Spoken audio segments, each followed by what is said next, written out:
Hindi nga naman normal ang ganito mga pangyayari lalo na sa mga lalaki. Pero maaari itong maganap sa totoong buhay. Ngayong gabi, makikilala natin ang isang lalaki na biktima ng tinatawag na male rape.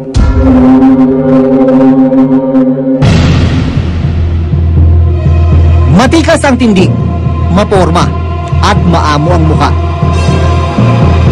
Yan ang mga katangian ng 24 anyos na binatang si Lance, hindi niya tunay na pangalan, dating receptionist. Pero sa halip na ikatuwa ang pagkakaroon niya ng mala-Adonis na itsura, matinding kalungkutan daw ang hatid dito sa kanya dahil si Lance, biktima ng panggagahasa. At ngayong gabi sa Best Men, eksklusibo niyang ilalahad sa akin ang kanyang hindi makakalimutang karanasan. Lance, paano ba? May naalala ko nila, Sabado.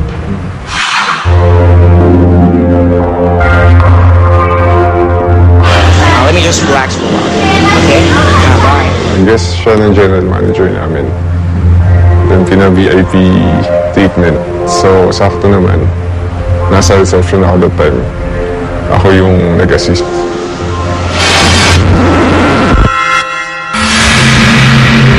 At nang makarating sa loob ng kwarto, kinutuban na si Lance sa dayuhang bisitang lalaki.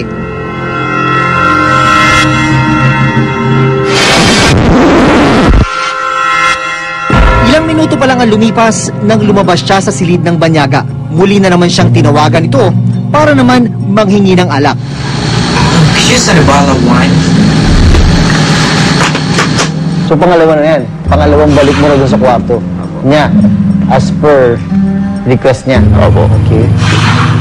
Parang weird. Ganun po. Paano weird? Anong weird feeling na naramdaman? Kung baga may nasisense ka na. Bigyan ako ng $5 as a tip daw. Kasi nagulat ako sa pencil, basta may pencil or something.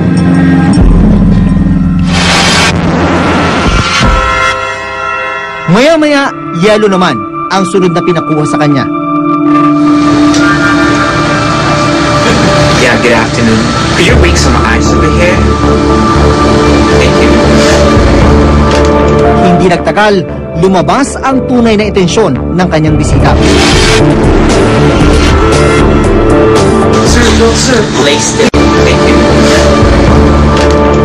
Biglang nagsara yung pinto, so tinadyakan niya ako. Pinadyakan ka? So napunta ako dun sa Sa lakas ng dayuhan, hindi niya na nakayanan pang manlaban. Place it. May nakatutok sa leg ko during that time. Parang Swiss knife or maliit lang. Tapos isa niyang kamay na tanggal yung vest. Sir, no, sir. Place it. Sir. Sir, no, sir. Place it.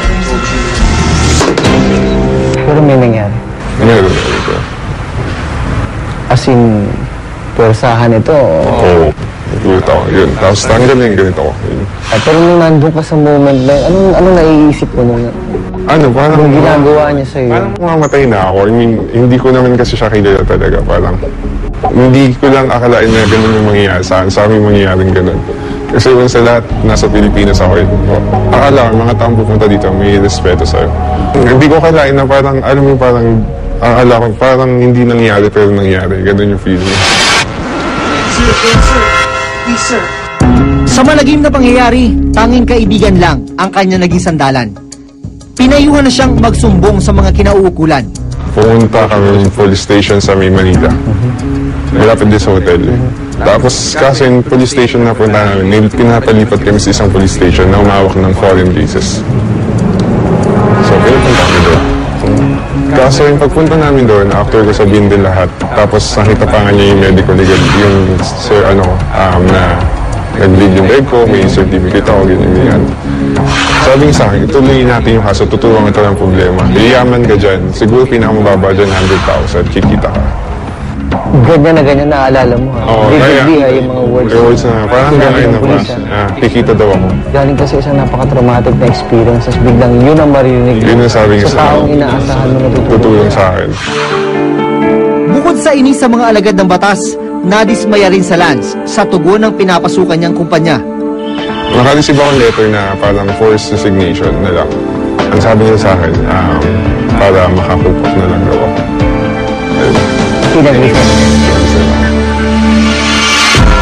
Ayon sa mga eksperto, iisa lang ang pinagdadaanan ng mga lalaking biktima ng pang-aabuso. Actually, malaking impact eh. Kaya lang kasi, ang problema, hindi natin alam kung talagang nagkaroon ng ganitong klaseng sitwasyon kaagad. Dahil unang-una, isang taong nagkaroon ng ganitong klaseng karanasan, hindi kaagad sinasabi. Pag nagkaroon ng ganitong klaseng pakiramdam na, ang unang-unang naiisip, kahihiyan. It's an embarrassment. At the same time, ano yung mangyayari dyan? From embarrassment to shock, merong denial. Na, hindi, bakit ganun? Hindi dapat nangyari sa akin ito eh, parang ganun. So, mag-iisip ka na mag-iisip, nagkakaroon ng anxiety build-up, nagkakaroon ng tension. At kung sakaling itago na lang ng biktima ang naranasang pang-aagrabyado, malamang ay mas magdulot pa ito ng masamang epekto. The only way that you can help a person na biktima ng ganitong klaseng karanasan is for him to tell na merong nangyaring ganito. They can become the rapists eventually, or they can become abusers. Paliwanag ng mga eksperto, likas na mapaglihim ang mga lalaking inabuso batay sa kinagis na nitong kultura. Kaya iba yung dating kapag yung lalaki nagsusumbong na inaabuso siya. May kinalaman kasi yun sa kultura na ginagalawan natin. Yung kultura natin sa Pilipinas ay isang patriarkal na lipunan kung saan mas dominante yung lalaki. Bata pa lang yung lalaki, pinapamukha na sa mga tao na ang lalaki hindi dapat nasasaktan, yung ganyan, hindi sila mahina. At para masolusyonan ang ganitong uri ng karahasan sa mga kalalakihan, bukas ang tanggapan ng mga kinauukulan. Ang pinaka-advice natin is to go to the nearest police station in their place kung saan nangyari yung incident na sinasabi niya na na-rape siya o yung sexual abuse na ginawa sa kanya to make a statement regarding din sa incident. Higit sa lahat, may batas na rin laban sa mga sexual offender. Ito yung bagong rape law natin, yung Republic Act 8353, na ang importansya nito, unang-una, nireclassify niya ang krimen na rape o panggagahasa from crime against honor to crime against person, sapagkat ang filosofiya ngayon, pag ikaw ay nanggahasa ng isang tao, it's not about yung assault sa kanyang puri, kundi assault sa kanyang dignidad bilang isang tao. Anong lesson ang inabot mo dito?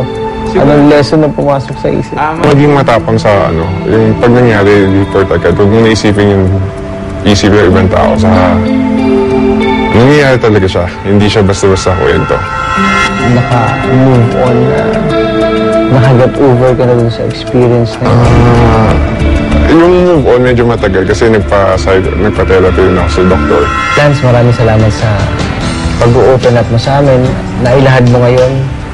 At kami nangangako naman sa'yo na puprotektahan namin ang identity mo. Maraming salamat sa salamat po. At saka good luck sa krusada mo kung ano man gusto mo. Dahil parami ang kwento ng mga pang-aabuso, may panawagan kami sa inyo mga best men. Isuplong ang mapanamantalang tao at maging mapanuri saan ka mang dako magtungo.